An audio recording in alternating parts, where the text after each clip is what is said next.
हाँ जी गाइस, आपके सामने देखो, आपके सामने दिखाई दे रहा है। मैंने बताया हुआ कि सब्सिडी बुक क्या है। मैं थोड़ा सा इसको दोबारा से समराइज कर देता हूँ। अगर हम नॉर्मल प्रोसेस की बात करें अगर हम नॉर्मल प्रोसेस की बात करें तो हम किस तरीके से अपनी अकाउंटिंग या किस तरीके से अपनी बुक्स बनाते थे। सबसे पहले होता था जर्नल। आपके लेफ्ट हैंड साइड में देखो, जो लेफ्ट हैंड साइड वाला ग्राफ है, सबसे पहले होता था जर्नल। जर्नल के बाद बनता था लेजर। लेजर के बाद ट्रायल बैलेंस, और ट्रायल बैलेंस के बाद फाइनेंशियल स्टेटमेंट, यानी जिसके अंदर हम बनाते थे trading profit and loss account और balance sheet. Are you with me? Specially उन लोगों से पूछो जिन्होंने मेरे साथ 11th में नहीं किया है। जिन्होंने 11th मेरे साथ करी हुई है, थोड़ा बहुत आई गेस उनको रिकॉल हो जाएगा। शायद अभी पहले याद हो ना हो, लेकिन अभी रिकॉल होना शुरू हो जाएगा। ठीक है। तो नॉर्मल प्रोसेस क्या होता था? जर्नल, जर्नल के बाद लेजर, लेजर के बाद ट्रायल बैलेंस, और ट्रायल बैलेंस के बाद फाइनेंशियल स्टेटमेंट्स। क्लियर हो गया? सबको क्लियर है? चल सकता हूँ आगे। This was your normal process. फिर दूसरा ऑप्शन होता था सब्सिडरी बुक्स का। दूसरा ऑप्शन होता था, ऑप्शन का मतलब है या तो ये वाला प्रोसेस फॉलो होगा या सब्सिडरी बुक्स वाला प्रोसेस फॉलो होगा। दोनों चीजें नहीं होती है ना।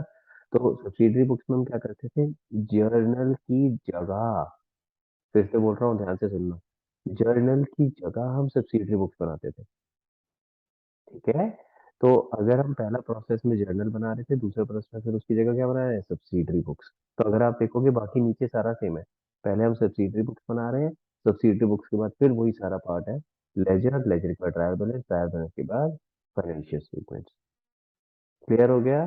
तो यानी कि या तो आप जर्नल बना रहे होते थे जिसके अंदर सारी एंट्रीज हो रही है, और उसके बाद आप उससे ledger and then so and so forth. और अगर आप जर्नल नहीं बना रहे, उसकी जगह सब्सिडी बुक बना रहे हो, तो आप क्या कर रहे होगे? ये 6 बुक्स बनती थी: cash book, purchase book, cell book, purchase return, cell return, और जर्नल प्रॉपर। अगर आप ध्यान से देखो, वो जो जेपी लिखा हुआ है वो क्या है? Journal proper. तो जर्नल प्रॉपर और जर्नल में फर्क होता था। जर्नल में तो सारी एंट्रीज आती थी, जर्नल प्रॉपर में रेजिडुअल एंट्रीज आती थी, क्योंकि वो तब बनता था जब आप सब्सिडरी बुक बना रहे हो। क्लियर हो गया गाइस? सबको समझ आ रहा है? ठीक है। तो कुछ कुछ याद आना शुरू हुआ। जिन लोगों ने नहीं करा है मेरे साथ, वृंदा, अरुणिमा, समीक्षा, 11 नहीं करी आप लोगों ने मेरे साथ, आप लोगों को समझ में आ रहा है सब्सिडरी बुक क्या है? क्लियर हो गया? तो यहाँ से एक चीज समझ में आती है, जो इम्पोर्टेंट पॉइंट है, मैं वापस वो रिइटरेट कर रहा हूँ। अगर मैं सब्सिडरी बुक्स बना रहा हूँ तो मैं जर्नल नहीं बना रहा हूँ। Are you okay with this? सबको क्लियर हो गया? ठीक है। अब अगर मैं सब्सिडरी बुक्स बना रहा हूँ तो मैंने टोटल 6 बुक्स बोली: cash book, purchase book, cell book, purchase return, cell return और जर्नल प्रॉपर। कैश बुक में क्या आता था? जितनी भी कैश और बैंक की ट्रांजेक्शन होती है। अब ध्यान से सुनना। अब आपका क्वेश्चन आएगा इश्यू ऑफ शेयर का, और उसके अंदर वो आपसे बोलेगा प्रिपेयर कैश बुक। तो इसका मतलब अगर आप प्रिपेयर कर रहे हो वहां पे कैश बुक, तो जितनी भी कैश और बैंक की ट्रांजेक्शन है वो सारी की सारी कैश बुक में आएंगी। ठीक है। लेकिन लेकिन उसके अलावा भी कुछ ट्रांजेक्शन होती है। फॉर एग्जाम्पल, पहली ट्रांजेक्शन होती है आपके पास पैसा आया, पहले यही होती है बैंक टू शेयर एप्लीकेशन। तो वो कहाँ चली जाएगी? कैश बुक में। क्योंकि पैसा आ रहा है ना, पैसे से रिलेटेड ट्रांजेक्शन है, कैश बुक में जाएगी। चाहे पैसा आ रहा है चाहे पैसा जा रहा है, कैश बुक। क्लियर हो गया? सबको समझ आ रहा है यहाँ तक? अगली ट्रांजेक्शन क्या होती थी? अगली एंट्री क्या होती है परीक्षा? पहली होगी बैंक टू शेयर एप्लीकेशन, दूसरा, share allotment, share application to share capital. हाँ, share application to share capital. ठीक है। तो सेकेंड एंट्री होती थी share application to share capital. अब इसमें तो कहीं ना कोई पैसा आया ना पैसा गया, तो फिर ये कैश बुक में तो नहीं जाएगी। ये कहाँ जाएगी परीक्षा? Journal. Journal proper. Journal proper क्या होता है ना? रेजिड्यूअल, कि जो कहीं कवर नहीं हुआ, वो जर्नल प्रॉपर में आता था। तो कैश बुक में आता था कैश ट्रांजैक्शन, परचेज बुक में आता था कुछ भी हम आइटम परचेज कर रहे हैं, सेल बुक में सेल, परचेज रिटर्न में परचेज रिटर्न, सेल रिटर्न में सेल रिटर्न। तो बाकी सारी चीजें तो हमारे लिए अभी के लिए रेलिवेंट ही नहीं है। और जो बच जाता था, जो किसी में कवर नहीं हुआ, वो जनरल प्रॉपर में आता था। तो हमारे लिए दो ही सब्सिडरी बुक इस चैप्टर के लिए रेलिवेंट है, जो कि है कैश बुक और जनरल प्रॉपर, ये दोनों। Oops, ये क्या हुआ? एक सेकंड गाइस, कहाँ चला गया?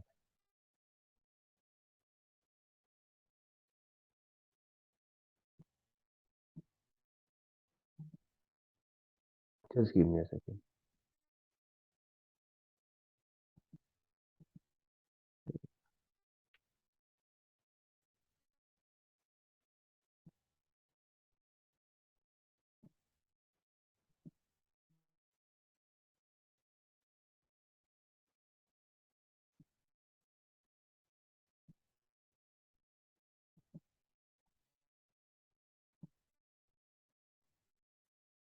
क्या हो गया? हाँ,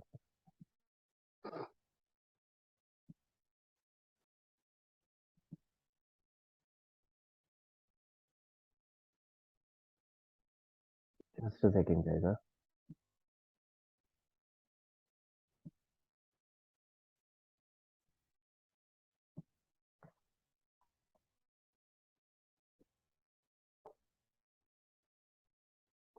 हाँ जी, तो आपके लिए रेलिवेंट कौन सी है? ये दो दिख रहा है स्क्रीन पे? स्क्रीन दिख रही है सबको? चलो, गुड गुड गुड।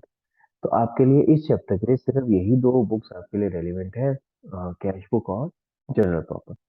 इस बात का याद रखना है, जो एंट्री कैश बुक में आ गई वो जनरल प्रॉपर में नहीं आई।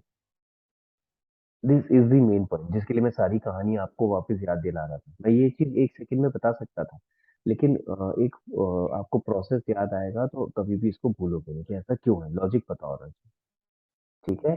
तो जो भी आपकी एंट्री कैश बुक में आ गई वो जनरल प्रॉपर में नहीं आएगी। इसका मतलब आपकी बैंक की जितनी एंट्रीज हैं वो कैश बुक में जाएंगी, और बैंक के अलावा जितनी एंट्रीज हैं वो सारी जनरल प्रॉपर में जाएगी। जैसे एग्जांपल मैंने दिया, फर्स्ट एंट्री आपकी गई कैश बुक में, सेकेंड एंट्री जिसके अंदर हम कर रहे थे share application to share allotment, तो वो कहाँ जाएगी? उसमें कहीं कैश या बैंक तो आया नहीं, तो वो कहाँ जाएगी?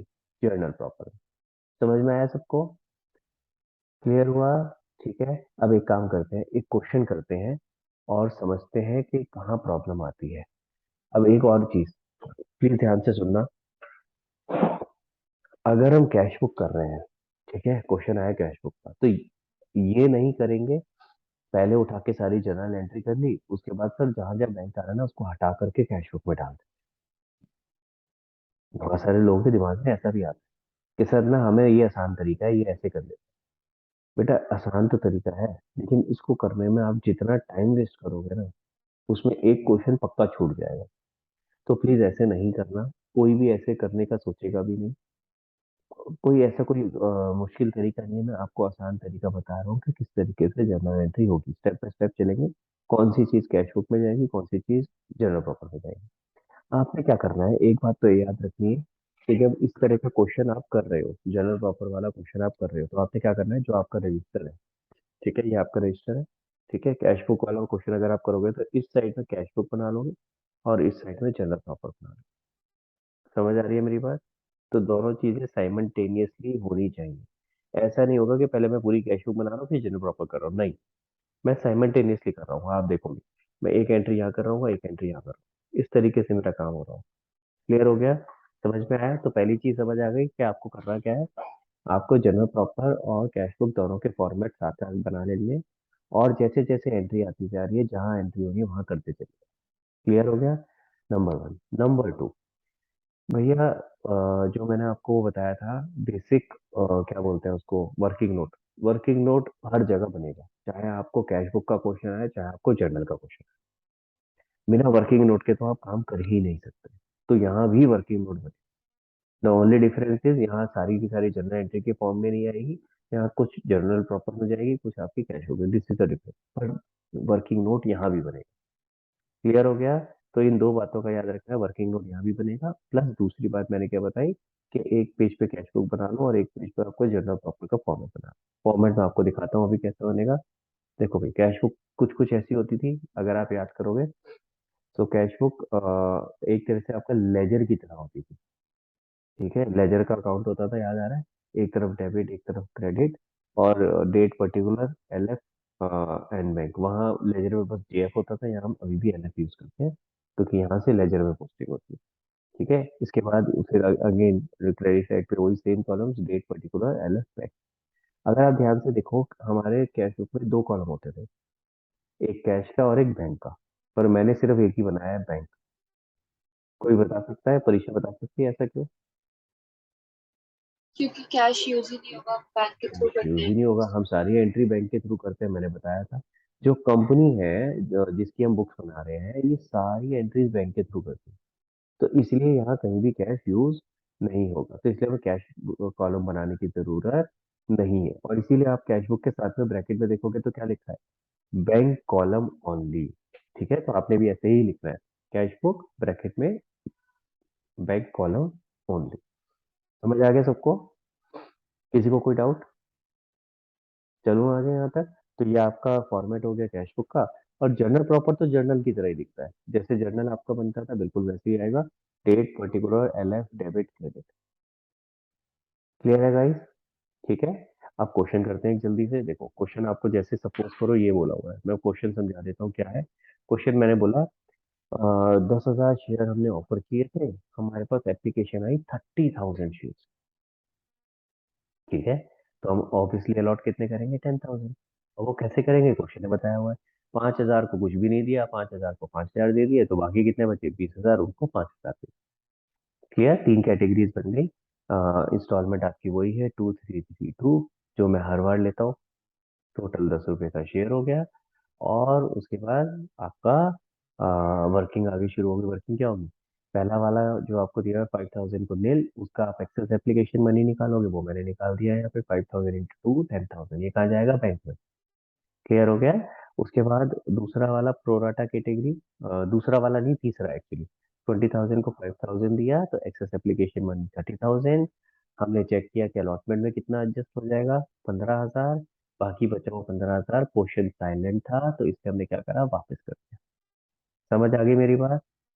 सबको क्लियर है? किसी को कोई डाउट? तो सिंपल केस है, कोई अभी मैंने बहुत ज्यादा कॉम्प्लिकेटेड नहीं किया है। अब इसकी एंट्रीज करना शुरू करते हैं। परीक्षा, पहली एंट्री क्या होगी? Bank account debit to share application. Very good. तो इसके अंदर बैंक आ गया, तो यानी ये वाली एंट्री कहाँ जाएगी? कैश बुक में। अ, अब अगर किसी को ये नहीं क्लियर होता, तो मैं आपको दोबारा से बता रहा हूँ पोस्टिंग कैसे करते हैं, जल्दी से देख लो भाई। एंट्री आपकी होती है बैंक टू शेयर एप्लीकेशन। ठीक है। हमें कहाँ पोस्ट करना है? बैंक अकाउंट में। तो उसके अपोजिट क्या आ रहा है वो देखना होता है। तो अपोजिट क्या आ रहा है? To share application. तो यानी बैंक अकाउंट में क्या आएगा? To share application. समझ आ रहा है? Bank account in the sense cash book में। तो कैश बुक में क्या लिखेंगे? टू शेयर एप्लीकेशन, जो बैंक के अपोजिट आ रहा है अकाउंट, वो लिखना होता है। क्लियर हो गया सबको? ठीक है। और दूसरी चीज इंपॉर्टेंट ये क्लियर होनी चाहिए कि टू साइड कौन सी है और बाय साइड कौन सी है। जो ये वाली साइड है आपकी डेबिट साइड, ये टू साइड है, और ये वाली बाय साइड है। तो यानी मैं यहाँ लिखूंगा टू शेयर एप्लीकेशन। क्लियर हो गया सबको? जो क्वेश्चन में डेट दे रखी होगी वो मैं डेट लिख दूंगा, अगर डेट नहीं दे रखी होती तो मैं यहाँ पे सीरियल नंबर डाल दूंगा। ठीक है। अगर डेट दे रखी है तो मैं डेट लिख दूंगा कि किस डेट को हमारा शेयर एप्लीकेशन का पैसा है। गाइस समझ में आ रहा है पोस्टिंग कैसे कर रहा हूँ मैं? ठीक है। तो मुझे ये जर्नल एंट्री बनानी नहीं है, ये बनेगी नहीं। ये तो मैं आपको बस सिखा रहा था कि किस साइड में आएगा, डेबिट में या क्रेडिट में। क्लियर है?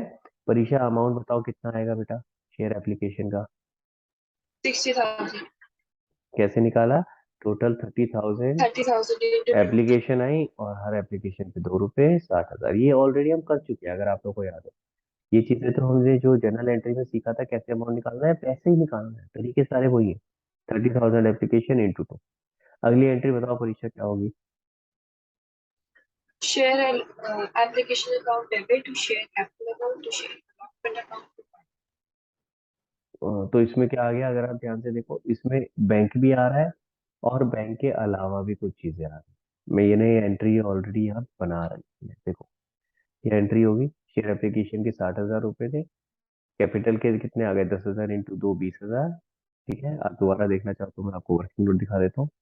टोटल 10,000 शेयर थे ना, तो 10,000 इंटू 2 शेयर कैपिटल में जाएगा। और ये मैंने हाईलाइट कर ही रखा है, बैंक में कितना जाएगा? 25,000, और अलॉटमेंट में 15,000। बैंक में टोटल करके 10 और 15, 25,000। और शेयर अलॉटमेंट में 15,000। देखो यही चीजें लिखी है मैंने। बैंक में 25,000, शेयर अलॉटमेंट में 15,000। Are you with me? यही एंट्री बनेगी। सबको समझ आ रहा है? एंट्री तो क्लियर हो गई, यही बनेगी। ठीक है। अब सवाल उठा, सर ये कैश बुक में जाएगी या जनरल प्रॉफिट में जाएगी? कहाँ जाएगी परीक्षा? सर स्प्लिट हो जाएगी, share application account late to bank होगी, और फिर बाकी। क्योंकि अगर आप देखो कुछ पार्ट तो बैंक भी आ रहा है और कुछ पार्ट बैंक के अलावा भी है।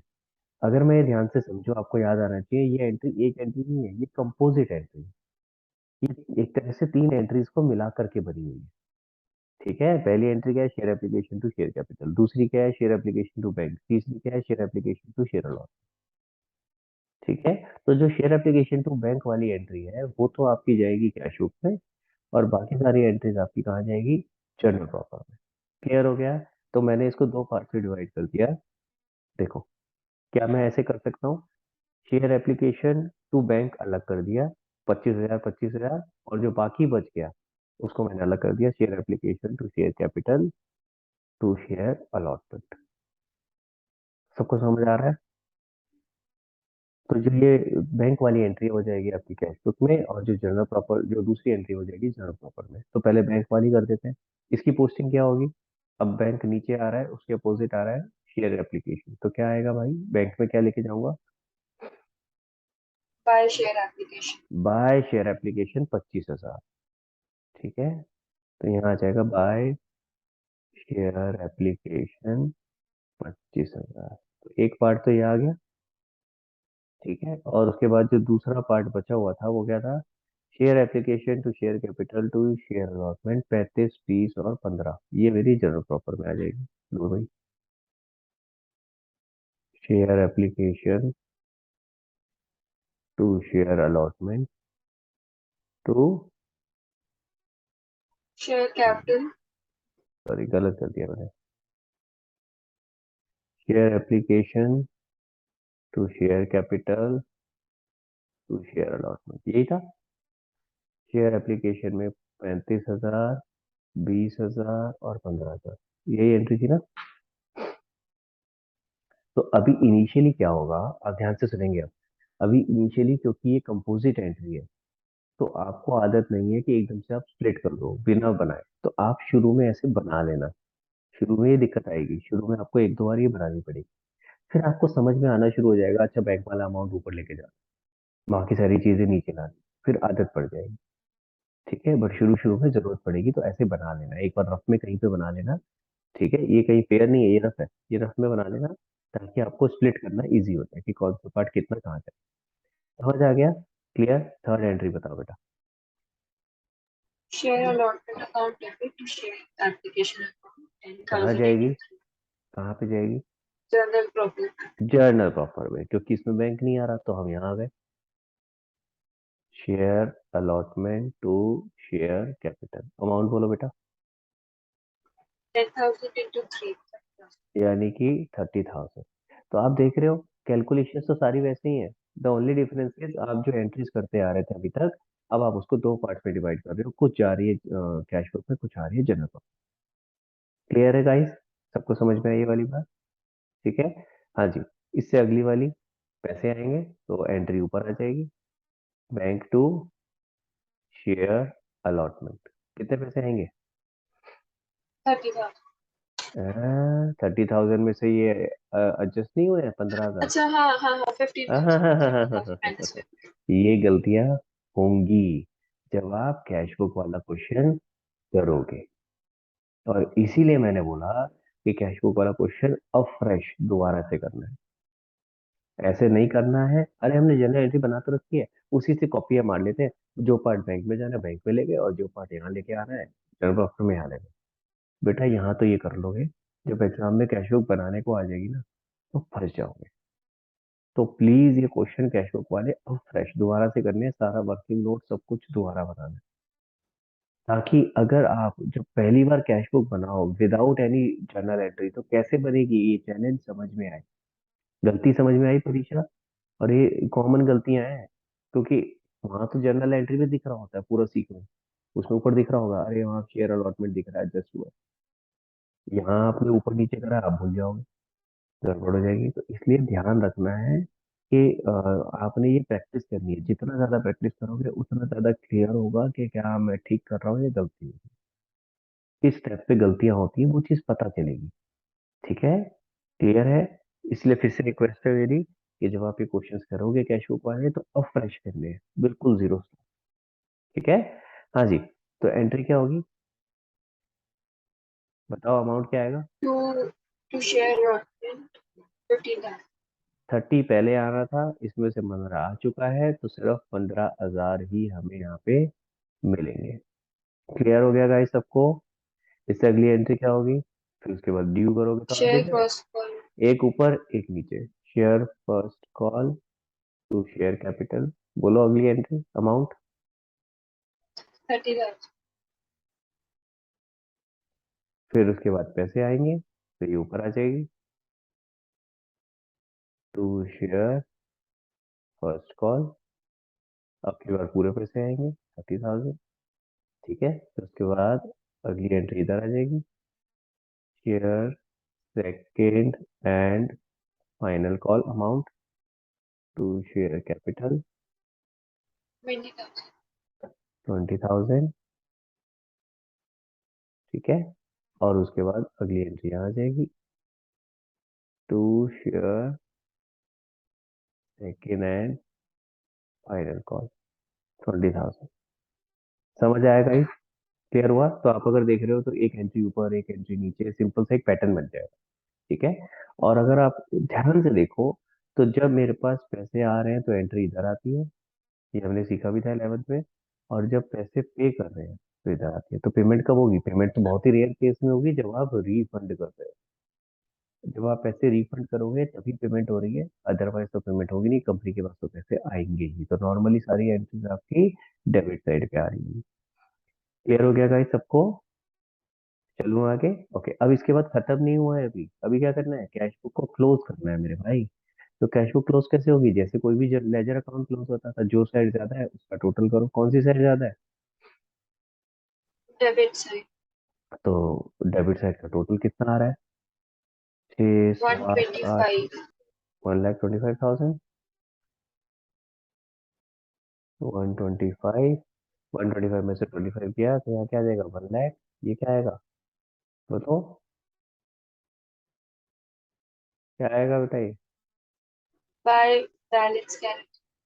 बाय बैलेंस CD, और ये क्रॉस करके यहाँ आ जाएगा टू बैलेंस BD 1 लाख। क्लियर हुआ मेरी बात? किस तरीके से बनाना है? Now it is complete. अगर आप इसको बैलेंस करके क्लोज नहीं करके आओगे तो बेटा मार्क्स कट जाएंगे। ठीक है, तो आपने ऊपर क्या लिखा? कैश बुक बैंक कॉलम वाले, याद रखना। अगर कोई कैश बुक का ओपनिंग बैलेंस दे रखा होगा तो आप सबसे शुरू में लिख दोगे टू बैलेंस BD। ठीक है, यहाँ आ जाएगा, वैसे नॉर्मली दिया नहीं होता, बट अगर दे रखा होगा तो यहाँ आ जाएगा टू बैलेंस BD। क्लियर हो गया? नॉर्मली आपको इतना ही बनाने के लिए आता है, यानी एक्सट्रैक्ट ही बनाने के लिए आता है, नॉर्मली आपको बैलेंस वगैरह ऐसा कुछ दिया नहीं होता। ठीक है, प्रॉब्लम कहाँ आएगी? जहाँ कंपोजिट एंट्री है। कंपोजिट एंट्री यानी जहाँ पे कैश और बैंक की भी एंट्री है, वो कैश और बैंक भी इन्वॉल्व है, और कैश और बैंक के अलावा बाकी अकाउंट्स भी इन्वॉल्व है, जैसे हमने अभी सेकेंड एंट्री की। इसके अलावा और कंपोजिट एंट्री कहाँ आ सकती है परीक्षा? Forfeit. Reissue. Reissue. For future री इशू, उसके अलावा एक जगह और भी आ सकती है, Call in arrears. Call in arrear. भाई जब आप कॉल इन एरिया में पहुंचोगे तो वहां भी कंपोजिट एंट्री बनेगी। क्या एंट्री बनेगी? Bank account debit, call in arrear debit to जिस भी स्टेज का है। मान लो अलॉटमेंट है तो टू शेयर अलॉटमेंट, अगर कॉल फर्स्ट कॉल है तो शेयर फर्स्ट कॉल, जो भी स्टेज है। तो आप देख रहे हो वहां भी क्या बनी? Bank account debit, call in arrear debit. तो दोनों दो अलग अलग अकाउंट आ गए जो दो अलग अलग जगह जाने। तो आपको उसको भी स्प्लिट करना पड़ेगा। एंट्री वैसे ही है, सब कुछ वही है, सारा कैलकुलेशन वही है, सब कुछ वैसे ही होना है, बस उसको स्प्लिट करना है। तो इनिशियली आप बेटर ये रहेगा जैसे इसको बनाया था पहले, रफ में बना लो। ठीक है, और फिर उससे इजीली स्प्लिट हो जाएगा। लेकिन जैसे जैसे आप क्वेश्चन करते चले जाओगे कैश बुक के, तो आपको आदत पड़ जाएगी कि हाँ, कॉलिन एरिया ऊपर नीचे आएगा आपका जनरल प्रॉपर में, और बैंक वाला अमाउंट ऊपर आएगा। तो किस तरीके से कैलकुलेट करते थे वो अमाउंट, उसी तरीके से आप डालोगे, जैसे जैसे करोगे आदत पड़ जाएगी। इसी तरह से अगर हम बात करें री इशू की एंट्री की, ठीक है, तो री इशू में डिपेंड करता है कि आपका अगर प्रीमियम वगैरह है, ठीक है, तो आपका प्रीमियम वगैरह वाला पार्ट नीचे अलग आएगा जनरल प्रॉपर में, और बैंक वाला पार्ट ऊपर। क्लियर हो गया? ठीक है, जो फर्स्ट एंट्री होती है उसकी बात करो। हाँ समीक्षा। सर अगर एंट्री है call in arrear debit, first call account debit, नहीं bank account debit to first call account to call in दोबारा दोबारा एडवांस। दोबारा से बता। Sir bank account debit, call in arrear debit to मैं कॉल लिख इन दूं? एडवांस टू मैं शेयर लिख दूं? First call. मैं लिख दूं एक बार, सबको यस समझने में सर। इजी हो जाएगी। बैंक अकाउंट डेबिट, आगे to, call in arrear debit आगे दोनों है। नहीं नहीं सॉरी है। Sorry sorry sorry, call in arrear debit है, माय हाँ। मिस्टेक। ओके। हाँ, आगे बोल बोल। To call in advance. बेटा अमाउंट बताओ। सर अमाउंट अलग अलग है सबका। बताना पड़ेगा ना, ऐसे तो होगा नहीं। सर कोई भी एज्यूम कर लीजिए, मैंने तो ऐसे कैसे ऐसे। अब तूने एंट्री बनाई है, पंगे लिए, तो थोड़ा सा सर तो उसको एक दिमाग सेकंड। लगा। ये देख। एंट्री देख, कहीं ना कहीं करी होगी हमने। चल कोई बात नहीं, मैं बता देता हूँ। मान लेते हैं हमें 10,000 रुपये आने थे, ठीक है। 10,000 में से दे तो ये 10,000 नहीं आएगा। कौन इन एडवांस हम ऑलरेडी बोल रहे आ चुका है। हाँ, तो इसको 9,000 कर देते हैं।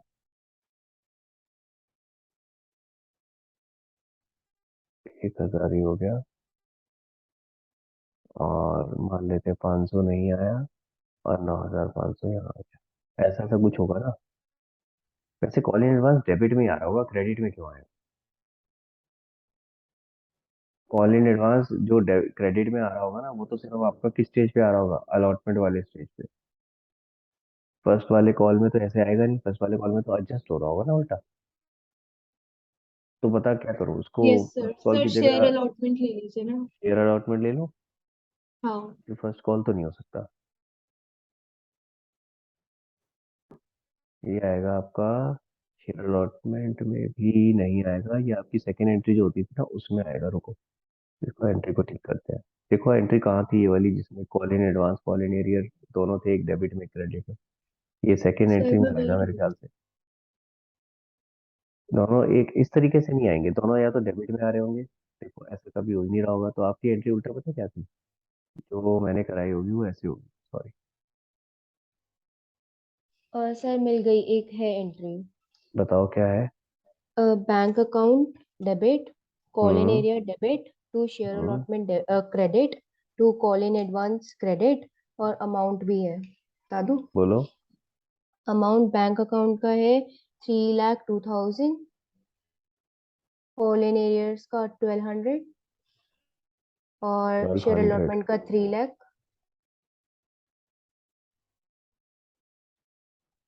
हम्म। और कॉल इन एडवांस का 3,200।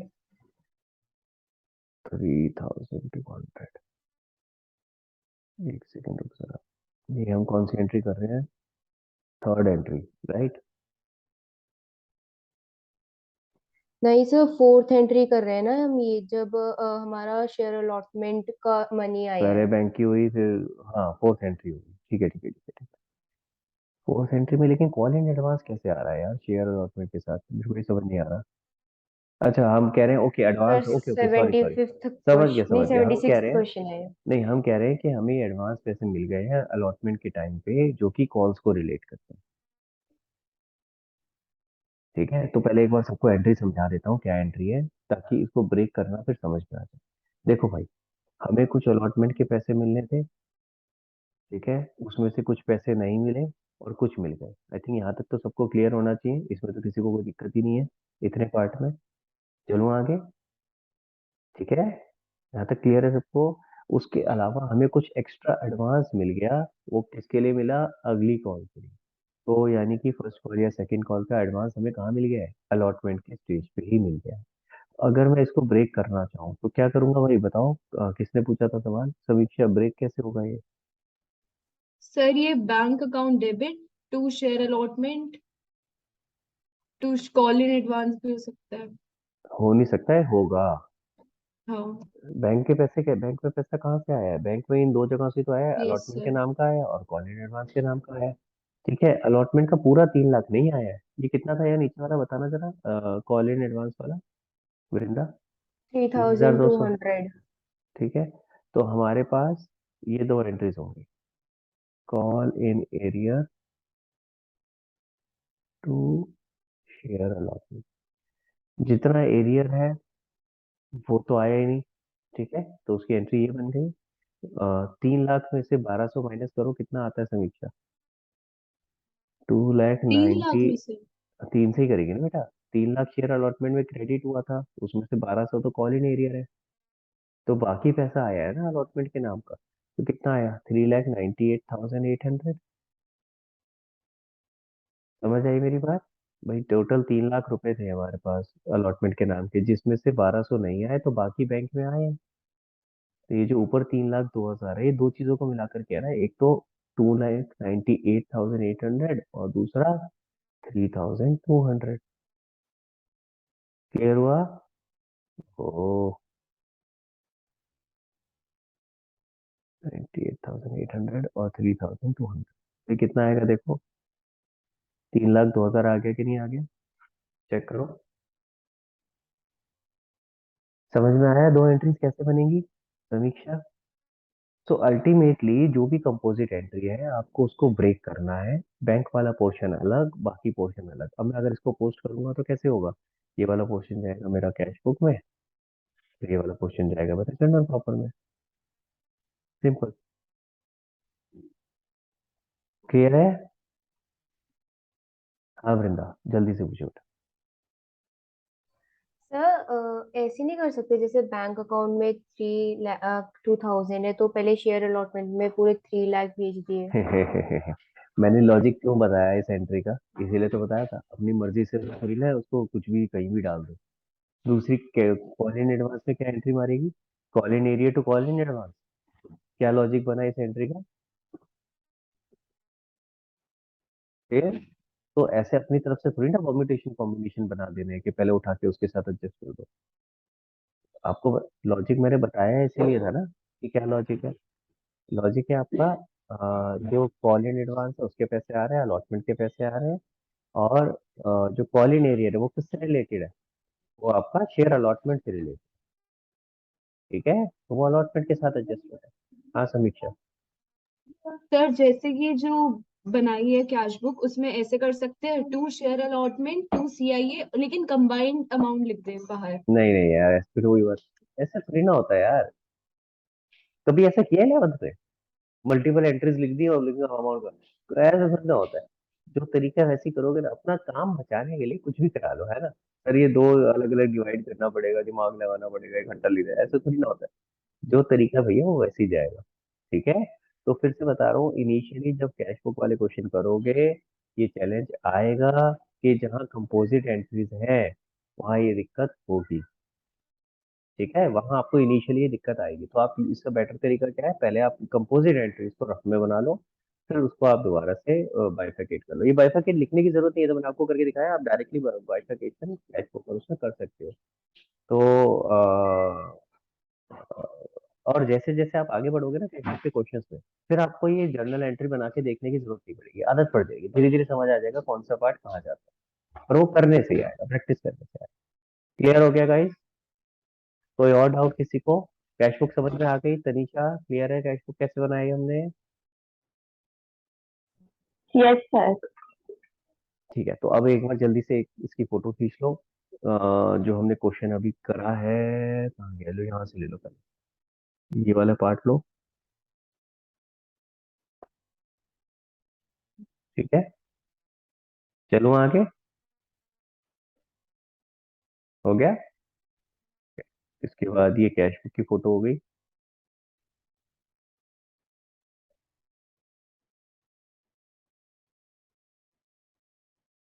देन उसके बाद ये आपका जर्नल प्रॉपर हो गया। अच्छा, कई लोग जर्नल प्रॉपर के नीचे भी टोटल कराते हैं। कई कई टीचर्स होती हैं, डेबिट का टोटल करो, क्रेडिट का टोटल करो, तो भैया अगर हमारे टीचर करा के कर देना। ठीक है, ऑब्वियसली दोनों का टोटल सेम आएगा। अच्छा, इसके अलावा ये मैंने आपको ब्रेक करके दिखा दिया कि किस तरह से कंपोजिट एंट्री को ब्रेक करना है। अब आपने क्या करना है गाइस, जहां जहां पे भी आपने अंडरलाइन करके छोड़ा हुआ था कि कैश बुक वाले क्वेश्चंस करने हैं, ठीक है, तो अब वो आपको निपटाने हैं। ठीक है, अभी आज टाइम ज्यादा हो गया, तो अब नेक्स्ट क्लास में डाउट लेते हैं आपके कैश बुक वाले क्वेश्चंस के भी और दूसरे क्वेश्चंस के भी। ठीक है। परीक्षा, आपका एक काम और है, आपने ग्रुप पे आइडेंटिफाई करके डालने हैं कि कौन से क्वेश्चन है जिनके अंदर कैश बुक करना है, यानी आज का होमवर्क क्या है वो अब मैं नहीं बताऊंगा, वो परीक्षा। ठीक है, और ये नहीं करना सर 2 क्वेश्चन लिख के छोड़ दिए, यही 2 मिले मेरे को। तो प्लीज ढूंढ ढाल के कर लेना, और अगर परीक्षा कोई क्वेश्चन मिस कर दे तो बाकी लोग बता देना भैया कि कैश बुक वाले और कौन से क्वेश्चन है जो परीक्षा ने नहीं लिखे। वैसे मुझे उम्मीद है कि परीक्षा मिस नहीं करेगी, परीक्षा दो चार एक्स्ट्रा ही देगी, कम नहीं देगी। ठीक है, हाँ समीक्षा जल्दी से बताओ, क्लोज कर देता है। सर आप किसी का होमवर्क भेज सकते हो ग्रुप पे, मुझे टैली करने हैं सारे आंसर, तो वो तो क्लास में हो नहीं पाएंगे।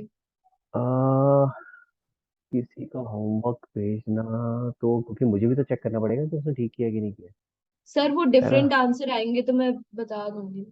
ओ तेरा तो डिफरेंट, मैं समझ गया तेरी बात, बट अच्छा एक काम कर सकते हैं परीक्षा, आप अपना एक बार जो भी आपने मेरे को भेजे हुए हैं, मुझे भेजे हुए हैं ना अलग से, तो वो आप एक बार ग्रुप पे डाल दो। ठीक है, जहाँ जहाँ दिक्कत होंगी, जहाँ जहाँ गलतियाँ होंगी, वो विल डिस्कस। ठीक है, ऐसे कर लेते हैं। ठीक है परीक्षा। सर जो मेरे क्वेश्चन गलत है उसमें कैपिटल रिजर्व की अमाउंट ठीक है। उसमें आपने ठीक कर लिए ना। और कैपिटल जो रिजर्व की अब तो कैपिटल रिजर्व की अमाउंट, वो समझा नहीं मैं तेरी बात क्या कह रही है। जो जो क्वेश्चन के आंसर गलत आ रहे हैं ना, उसका मैंने कैपिटल रिजर्व की वैल्यू नहीं लिखी है। वो बुक से टैली की तुझे मुझे कैसे पता पता चल गया चला था कि कि वो गलत गलत आ है। रहे हैं।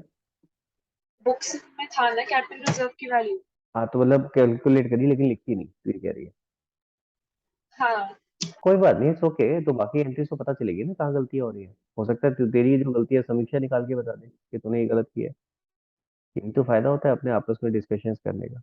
ठीक है ना, तो आप कोई बात नहीं, तो आप एक काम करो, एक बार शुरू से जितने भी इस चैप्टर के हमारे थे ना क्वेश्चन, सबका एक बार जो भी पीडीएफ थे एक बार आंसर्स के ग्रुप पे डाल दो। इट इज करेक्ट, समीक्षा जो कह रही है बात ठीक है, ताकि हमें पता चल जाए कि हाँ टैली करके एक बार इजी हो जाए कि हाँ कौन कहाँ गलती कर रहा है। ठीक है, क्लियर हो गया। तो एक बार आप डाल दो समीक्षा, और बाकी लोग भी एक बार अपने आंसर्स चेक कर लो। और जहाँ भी गलती हो रही है, अगर मान लो आपको कुछ गलती हो रही थी, आपको नहीं समझ आया था, हो सकता है परीक्षा के आंसर देख के समझ में आ जाए कि ये कैसे किया है। ठीक है, और अगर जो भी समझ नहीं आएगा या जो भी हो सकता है आपने ठीक किया, वो परीक्षा ने गलत किया, तो we'll discuss it in the class जहाँ भी आपके डिफरेंसेस आ रहे हैं। क्लियर है, तो I think that's a better alternative, तो ऐसे करते हैं, तो आप एक वो ग्रुप पे डाल देना परीक्षा। ठीक है, क्लियर है समीक्षा, आप ओके। तो नेक्स्ट क्लास तक इसको निपटाते हैं, और फिर नेक्स्ट क्लास में आपका अगला टॉपिक करते हैं। चलो, तो आज की क्लास हम यहीं पे खत्म करते हैं गाइस। ठीक है, thank you so much, take care, bye bye. Next class से अपना रेगुलर क्लासेस करेंगे इसी तरीके से जैसे अभी करें। ठीक है, चलो okay guys, bye everyone, bye bye.